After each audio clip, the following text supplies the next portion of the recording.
Okay, today we're going to take a look at the hook in boxing. And we're not just looking at a textbook hook. We're not looking at just the hook where you're in and you're throwing it straight across, which is a standard, horizontal across the line with a vertical fist hook. There are also descending hooks and ascending hooks. It has entirely to do with what's in your way, how to hit past his guard, okay?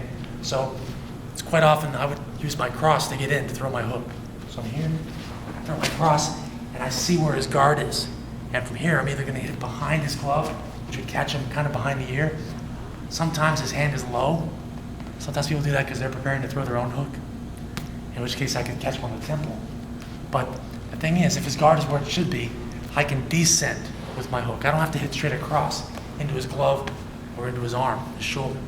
What I can do is drop over the shoulder, boom, and hit him there. Now, quite often you'll hit a very hard part of his head.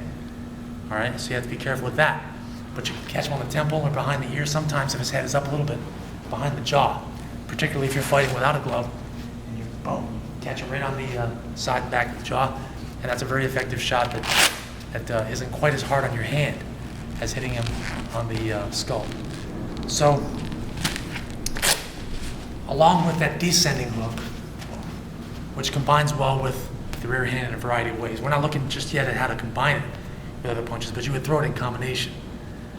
You also have your ascending hook, okay, which you would throw it at a time when you were going to throw, you were either going to throw a hook and his arm came up like that, leaving a space underneath. Yet you're not in position to throw an uppercut, okay? See, I could throw an uppercut, boom, and catch him there. But you can also ascend with your hook. Some people will do it off of the jab. They'll be here, jab, they'll come in and ascend with the hook. They can ascend to the body with the hook, right? Where you would, if he's upright, you couldn't hit him with an uppercut because you don't have the angle. So you can boom, hit him and then follow up. Or sometimes you can catch him on the chin with the ascending hook.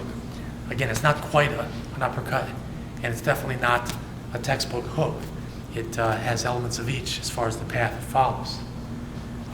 Okay. So now, when I'm getting in to throw this, the important thing is to look at his guard and say, well, where is his, in this case, where is his left arm? So if I come in, because I'm a southpaw, so I'm looking at the arm on that side, and I'm hitting around what's in my way. All right? And look for the gaps. There are always gaps. That's what makes defense, and for that matter, offense, interesting in boxing. It's the fact that there's no way for him to 100% cover every possible opening. He has to leave openings, and it has to do with entirely what he expects to come. If he's expecting a punch along a certain line, well, he's going to fortify along that line. You have to hit around that. Okay, it's very important to adjust your angles. Otherwise, he can always put his arm up because he expects the same hook out of you time and time again. When here, if he always expects that same hook, here's what happens. I come in, boom, I throw my hook, it bounces off of his block, boom, and he throws his, and he nails me. So you don't want to be that predictable. You want to descend with your hook. You want to ascend with your hook. You want to use those variations of angle so that you can actually land on your target and not just keep bouncing off of his blocks, off of his shoulders.